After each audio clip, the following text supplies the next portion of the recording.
Askapena erakundeak antolatzen dituen brigaden kanpaina abian dagoia da.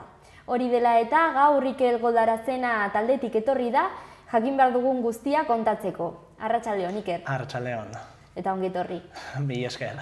Bueno, konta iguzu, nola joaten ari da kanpaina?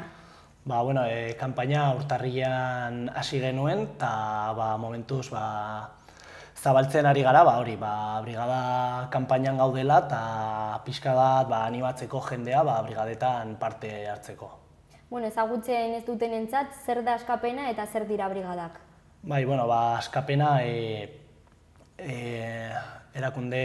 antolakunde internazionalista da, non Askapenaren helburua baden Euskal Herrian beste nazioen borrokak eta beste nazioen iraultzak Euskal Herrira ekartzea, Euskal Herria elikatuz eta berastuz, eta gero Euskal Herriko egoera beste nazioetara zabaltzea. Eta sortu egin zen ikusi zelako internazionalista izanez Euskal Herriko prozesuaren onerako zela. Eta horren barne brigadak daude? Eta Askapenak daukan tresna oso garrantzitsuetako bat badira brigadak. Helburu horiek lortzen direlako. Eta horietan zer egiten da? Beste herrialde batzuetara joan?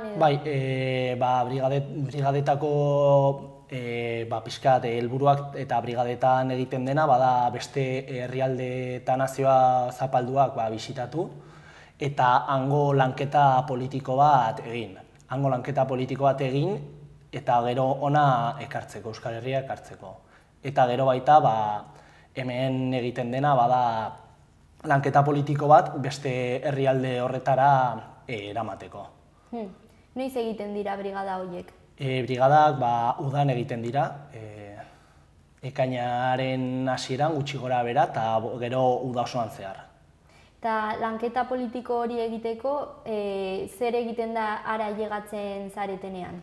Egiten dena da brigada azkenean ez da turismo politikoa egiteko aukera bat, eta hortarako egiten dena da plangintza oso bat brigada osoan zehar, non egunero dagoen prestaturik egin beharreko ekitaldi, hitzaldi edo formakuntzak. Eta gero ere planteamenduaren barnean badago denbora librea, azkenean ezin zarelakoan egon 16 orduz politikoki lanean. Eta ara ailegatzen zaretenean, orain arte zer da aurkitu egin duzuena? Segun nora zoazen, azkenean hango egoera desberdina da, baina orokorrean beti badago harrera bat, hango herrialdetako herri mugimenduek egina, eta han hasten da pixkat plangintzaren hasiera. Nolakoa izaten da brigada hauen antolakuntza? Antolakuntza bada hasten da brigadetan parte hartu nahi dutenen zerrendarekin, eta gero egiten dena da formakuntza prozesu bat, ara herrialdetara joateko, eta egiten da hemen Euskal Herrian, hemengo egoera ara eraman ahal izateko, eta gero egiten dena hango prozesuaren lanketa, eta gero brigada bukatzerakoan hemen Euskal Herrian egin behar dena da prozesu edo mugimendu eta herri boteren ekarpenak Euskal Herrira ekarri eta hitzaldi bidez edo beste edozein ekintza bidez aurkeztu. Formakuntza horiek derrigorrezkoak dira? Formakuntzak brigadista izateko derrigorrezkoak dira. Eta adibidez hor zer ikasten da? Pixkat egiten dena da formakuntza bat brigadista izateko, ze bete behar dituen brigadista batek hemen Euskal Herrian bueltan eta baita hango hango brigadaan zehar egin beharreko hori derrigorrezko gauzak, eta pixka bat formakuntza orokorra, zer den brigadista bat, zer den internazionalismoa eta orokorreko formakuntza. Eta ze irizpide hartzen dira kontutan leku bat bisitatzea aukeratzerakoan? Bai, brigadista bakoitzak egiten duguna, brigadisten perfilak ikusi, eta perfil horien ikerketa bat egin, eta brigada egokietan sartzeko helburuarekin lanketa politiko on bat edo lanketa politiko aberats bat egin dezaketen. Ze ekarpen egiten dituzte brigadak? Brigadek egiten dituzten ekarpenak badira herrialdetako herri mugimenduak, herri borrokak, kontrapotereak ikusi, aztertu eta hona gero Euskal Herrira ekarri, gero Euskal Herriko herri mugimenduak elikatzeko eta berasteko. Eta gauza berdina, Euskal Herriko herri mugimendu eta kontrapotereak hortarako daude formakuntzak beste herrialdetara eraman, hola beste herrialdeak ere elikatuz. Azkenean horiek dira helburuak, ez? Bai, horiek dira internazionalista, askapenaren internazionalistaren azkenean helburuetako bat, bai. Bai, nolakoak izango dira aurtengoak? Bai, aurten 3 eremu geografiko bisitatuko dira, egingo dira 3 eremu geografikoetan lanketak. Lehenengoa,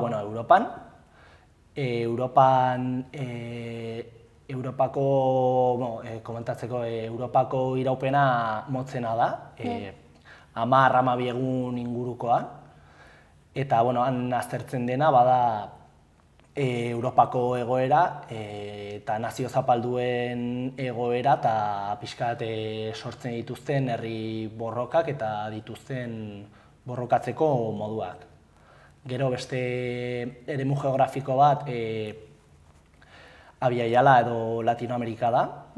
Han lantzen dena bada kapitalismoari aurre egiteko eta kapitalismoaren zapalkuntzari nola egiten dieten aurre. Eta gero azkenik ekialde hurbila, eta nire ikusten da nazio zapalduen borrokak. Eta 3 leku horiek udan bisitatuko dira? Bai. Jarraian? Brigada bakoitzak data zehatz batzuk ditu eta segun ze brigada den data desberdinetan. Latinoamerika hitz egin duzunean ere, beste izen bat erabili duzu? Bai, Abiaiala, bada indigene deitzeko modua.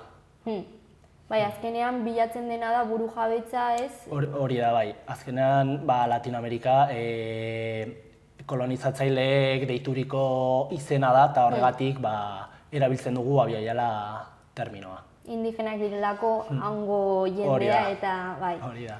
Jendea apuntatu aldaiteke dagoeneko? Bai, apuntatzeko bidali behar da korreo bat brigada@askapena.eus korreora eta esanez nor zaren eta brigadista izan nahi duzula.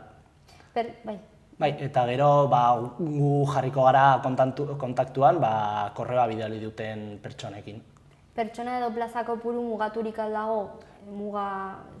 Bai, badago mugatuak dira brigadak, baina berez normalean ez dago arazorik izaten.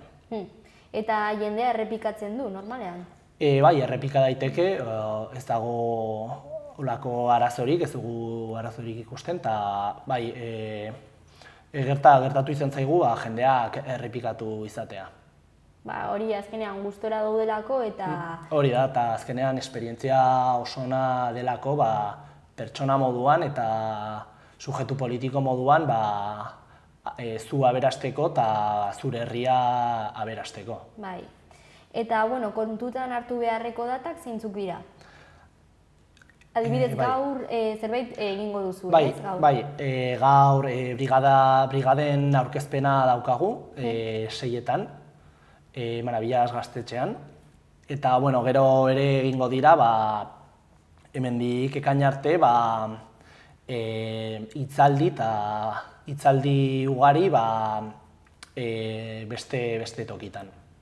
Noiz arte apuntatu daiteke jendea? Apirila arte. Eta formakuntza noiz hasiko da? Behin lista, zerrenda guztia izan da, gero egingo ditugu formakuntzak eta abisatuko dugu zerrenda guztietako jendeak pixkat gure egutegia leharaziz. Zure kasuan gomendatu egiten dituzu brigadak?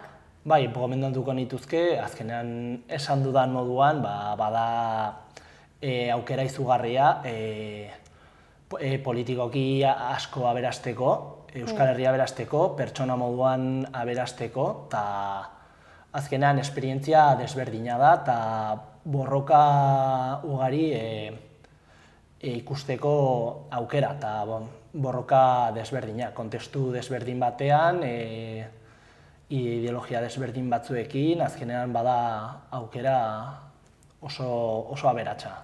Eta gainera esandakoa ez da brigadekin bukatzen, baizik eta brigadak eta gero hitzaldiak eta bar egiten dira. Bai, hori da. Azkenean bilatzen dugun helburua bada ona ekarpenak ona ekartzea eta hola Euskal Herriko mugimenduak aberastuz. Bueno, birgogoratzeko, brigaden parte izan nahi dutenentzat, orduan, zer da kontutan hartu behar dutena, zer da egin behar dutena? Bai, egin behar dena da korreo bat bidali, brigadak@askapena.eus korreora, eta gero zuzenean gu jarriko gara brigadista izan nahi dutenekin kontaktuan. Eta apirilera arte? Hori da, apirila arte. Mil eskerik ere etortzeagatik. Zuei. Hurrengora arte. Ale, agur.